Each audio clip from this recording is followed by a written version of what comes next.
बहुत समय पहले की बात है। एक जंगल में किसी बात को लेकर दो बकरियों के बीच झगड़ा हो गया।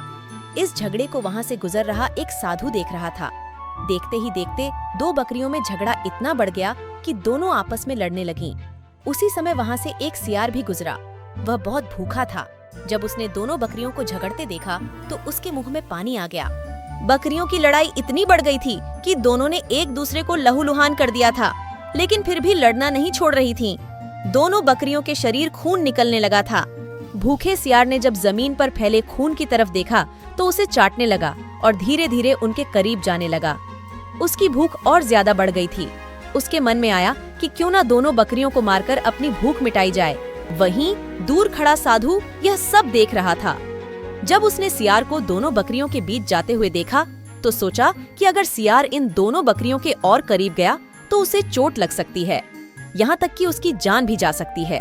साधु अभी यह सोच ही रहा था कि सियार दोनों बकरियों के बीच पहुंच गया। बकरियों ने जैसे ही उसे अपने पास आते देखा तो दोनों ने लड़ना छोड़कर उस पर हमला कर दिया। अचानक हुए हमले से सियार अपने आप को संभाल नहीं सका और चोटिल हो गया।